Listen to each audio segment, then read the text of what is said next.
Ilgar, Gafarov.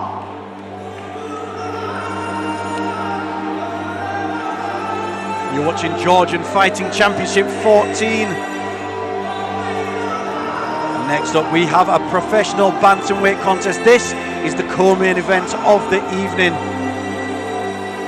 Making his way down to the blue corner is Ilgar Gafarov of Azerbaijan. He's 25 years of age with a record of 3 wins and 2 defeats.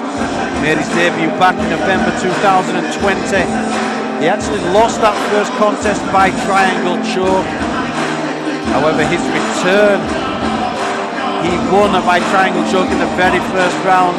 So many times you see fighters who learn from their mistakes, and that is a way to do it. He was back again a month later with another win, this time by TKO in round number 2. And then we saw the fight with Beka, Gogaladze. GFC 13 back in July on our last show. We had this very same fight. It was a close fought fight, and Gafarov came up short on the judges' scorecards. He is looking to avenge that points loss. Coming here tonight to not leave things in the judges' hands. I think Gafarov has left his gum shield in the changing room. The assistant referee is waiting for the gum shield. Here it is. So our second rematch of the night, our first rematch, you saw there, was the same decision at the end. It was a much faster finish. This time, Gogaladze won the last fight. Gafarov here is looking to try to change that.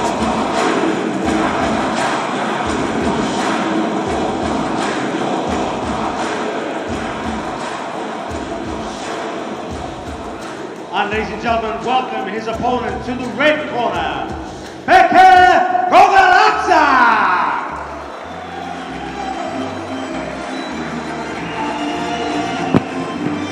So his opponent making his way down to the red corner for this bantamweight contest is Beka Gogaladze.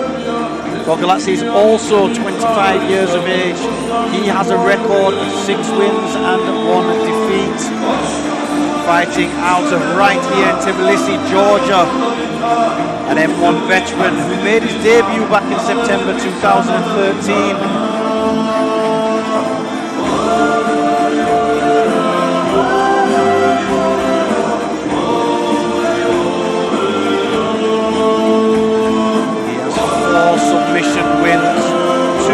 By decision. 3 of those 4 submission wins coming by guillotine choke. A very dangerous fighter. That win, I call his fight on M1 Global, and that was a rear naked choke in round number 2. If this man gets his arms around your neck, you are in trouble. Ladies and gentlemen, this bout is in the GFC bantamweight division. Now introducing your fighter in the blue corner. This fighter is 25 years old. He weighed in at 61.2 kilograms. He stands 171 centimeters tall. He has a record of 3 wins and 2 losses. Representing Azerbaijan, Ilgar Gafarov. And now welcome his opponent in the red corner. This fighter is 25 years old. He weighed in at 61.2 kilograms. He stands 170 centimeters tall and has a record of 6 wins with 1 loss. Representing Georgia, Beka Gogaladze. And your referee for this bout, Beka.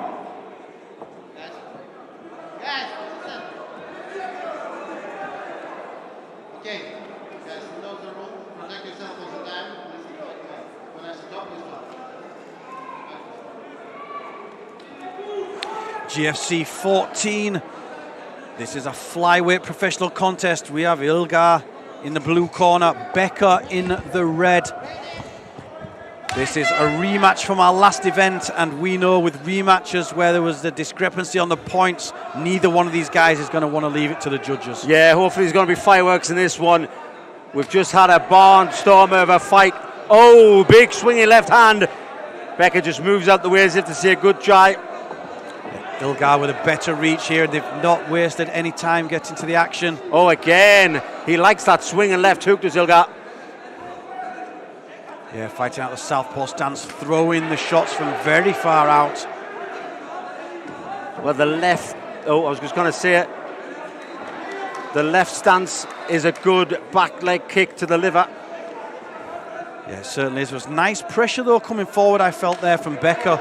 And his distancing moving back off as well. Very nice, relaxed, composed style. We expect these flyweights to start fast, Ian. Oh, they always do. They start fast and they finish fast. Oh, nearly walked onto a big right hand.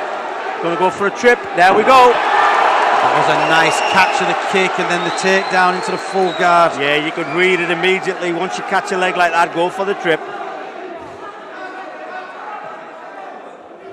So let's see if we see some different work here. Now, the same thing we see here with the posture being down. Will he start to pressure up, get his head up, clear that control of the head so he can work the ground and pound? He might use the head to pin under his chin. It's perfectly legal. Oh, there you're going for the can opener. You pull the head forward. It's horrible. You need to break the guard. What that does, that opens your guard and releases the pressure. If he doesn't open the guard, there we go. There's the guard open. Normally, sometimes you use that as a guard pass. Use the can opener. Your opponent opens the legs because you're cranking down on the neck and then you pass the guard.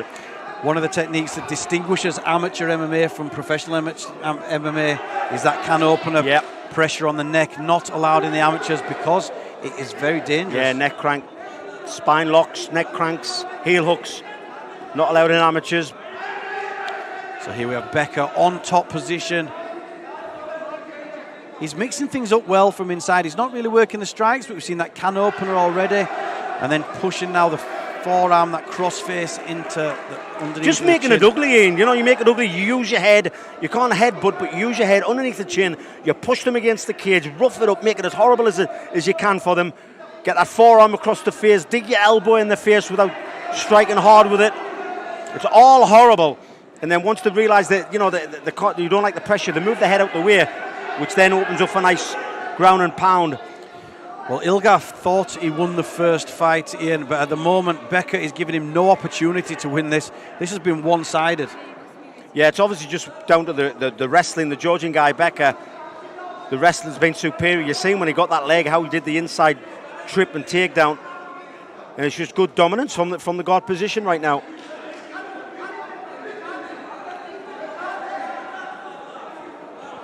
So here he's working. Nice little shoulder strike there. Did you see that? Nice little short elbow. So Beka actually known for his submissions. His finishes come by submission. The guillotine choke, the rear naked choke. Ilgar is actually the one who's worked the TKOs, the ground and pound from top position. It'll be interesting to see if Beka looks to pass the guard and try to work that submission game. Well, there you go. He's got a chance now because there's the legs going up for an armbar. But Beka just puts his rides knee with through it. the middle. He's quite happy to stay in guard. He could have passed it easily there if he wanted to. Yeah, maybe looking to get this first round under the belt. I mean, don't get me wrong, I used to love working from the guard with my ground and pound. But if I ever saw an opportunity to pass, I would pass. It's not worth taking the risk. It just takes a little bit lacking concentration. You get caught in an armbar or a triangle. But good dominant work here from Beka. Yeah, it was nice to see as soon as the guard did open up, he put his knee in the middle, really shut down any of the threats from the guard. Working those knees in. While they're not finishing shots, Ian, they really wear someone down over what could be a 3-round fight. Exactly. I've always said it's like the old Atari games when you've got the green energy bar at the bottom. The more you play, the more that bar goes down, and then it turns to red. The red flashes, then you die. It's the same with ground and pound. You start off in the green zone, you keep hitting somebody, their energy drops down, goes into the red zone, and eventually they just take enough, they take too much, that the will is just lost out of them. That's it. Well, looking at the scoring here, we'll do it the old-fashioned way, and this is definitely a round on my card for Beka Gogaladze. Yeah, Gogaladze did really well there. Total domination. Didn't do anything that really damaged his opponent, Ilgar, but he did enough to win that easily as a 10-9. But you saw like you said, the can opener, it opened up the legs. As soon as the legs opened up to try to threaten anything, he put the knee in, shut that down. From that moment, Ilgar Gafarov didn't open his guard again, he just kept it shut. Yeah, you're right. But what you do have to understand, and obviously you do know, Ian, the only time you can really submit somebody is if your legs are open.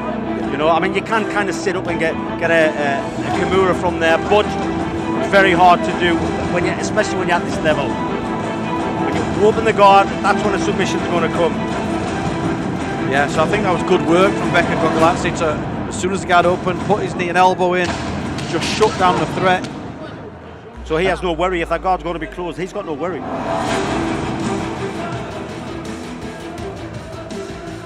Well, it's been a great first round again. This is the co-main event of the evening, GFC 14.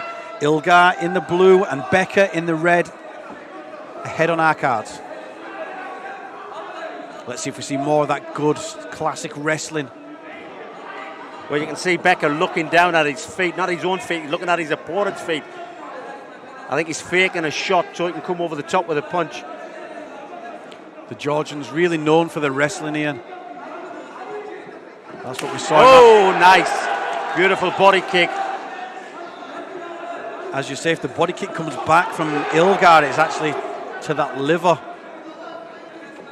But definitely. Again, swinging. Ilgar, he's got strong, powerful punches, but he does swing a lot. He does inside kick. Oh, do you know what? I think Beka's found a new target to go for, because he threw that inside kick earlier. Definitely. I think with the opposite stances, that's one of the best kicks you can throw, that powerful inside kick to the lead leg. I do think that Beka's got his distancing much better here. Ilgar's throwing, everything just seems to be slightly off, whereas when Beka throws, he lands sharp. Try to go for a front kick to the face. Oh, nice. That was beautiful. He timed that perfectly. As soon as he saw the punches, he just dropped, shot underneath. Great level change. Yeah, this time Ilgar got the underhook, but it just wasn't enough to stop Beka from getting the top position and securing inside the guard. Oh, that was a slicing elbow. I'm not sure if he actually caught him there, but it was slicing across the brow. Well, the last fight was a good indication of what an elbow can do when it slices the eyebrows. That was a terrible cut.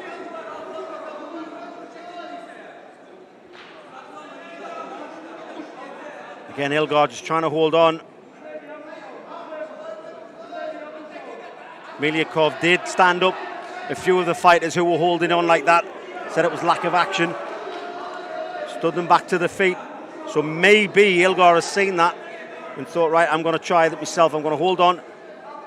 I do think Beka's doing a better job, though, of pummeling his arms back inside. Yeah, of course he is. He's keeping this busy. You can tell he's more experienced. Shoulder strikes. Well, we know those work as well, but when Conor McGregor did it, it was up against the cage and he used shoulder strikes and broke Cowboy's nose. Yeah, and again, if you can use your body weight on the floor, you can really drop the shoulder in. A little bit harder when you're shorter than the person who's on the bottom, because you have to reach in, but he's right over the top of him here, Ian. Again, constantly turning that head back to the fence, making things really difficult for Ilgar to do any counter. That head just crushed against the bottom of the cage. Knees again into the spinal area. Yeah, what Beka's doing, he's postured up and all the weight is going up through his hips, through the body, down through the head. And that's what he's doing. He's controlling Ilgar with that head. If he was down on his knees, you can control him really well. If you go up on your feet and push through, you're actually pushing your full body weight into someone's jaw, and it's not nice at all. But he's using the cage. He's illegally putting his toes through the cage. Referee hasn't spotted that one. But if you climb around with your leg when somebody has you in that position, an armbar is one of the best moves to do. The referee giving him a warning, otherwise he'll stand it. And Alec will stand it. Yeah, I do think this has been the first slowing of the action. I do think Beka is trying to work here, but I think at the moment Ilgar is tying him up. He's doing a better job of getting the overhook and underhook, controlling the head, then controlling one arm. So all the time he's at least got the head and one arm to try to stop any of this ground and pound. Oh, again, that slice and elbow.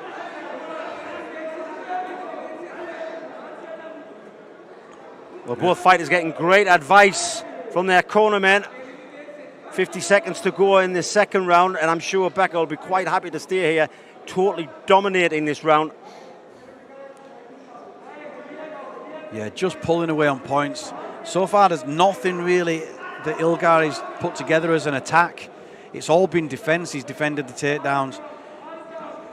Defending here on the floor. Again, not really doing anything this round. It's like he's a little wary to open up the guard after what happened in round number one. Yeah, I agree with you there, Ian. And it's just the way he's got the head control as well. Beka's controlling Ilgar's head up against the cage. He pushes him back. When he sees that he's trying to get out in a little bit of a gap position, he pushes him so that his head is cranked up. If your head's at a 45-degree angle, whether it be upwards like that or on the side, it's very hard to move your body. There we go. Final ground and pound. He heard the 10-second knocker, stepped things up, and that was another round on our card, I believe, for Beka Gogaladze. Well, Beka Gogaladze just jumped up like he hadn't even been in a two-round fight.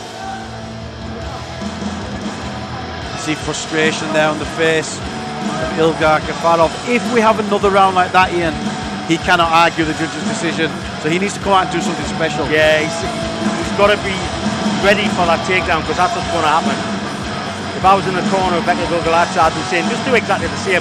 You're in no danger whatsoever, and I mean zero danger.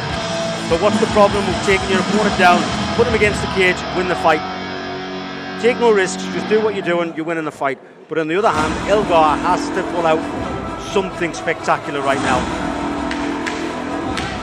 But interesting that Ilgar Gafarov's only fight that's gone to points is the last fight with Beka Gogaladze.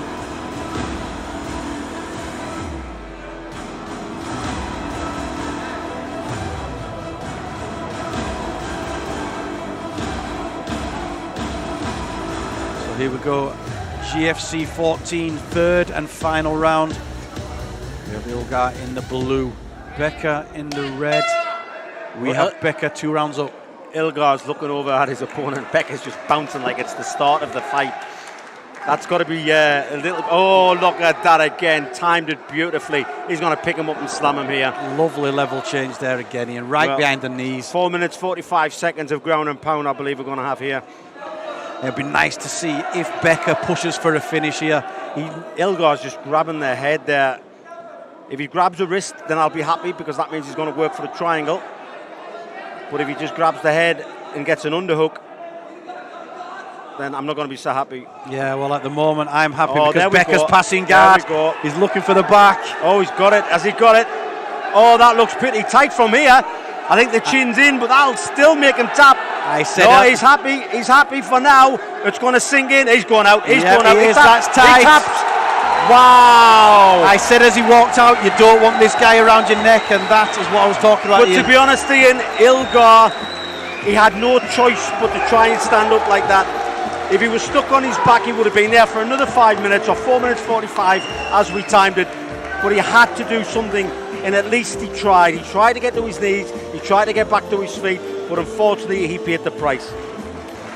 Well, that is what Beka Gogaladze wanted. He wanted to finish the fight inside the distance. He didn't want it to be left to the judges' scorecards and to have any arguments, and that was an exceptional win there. Beka Gogaladze now 7 wins and 2 defeats. 5 wins by submission.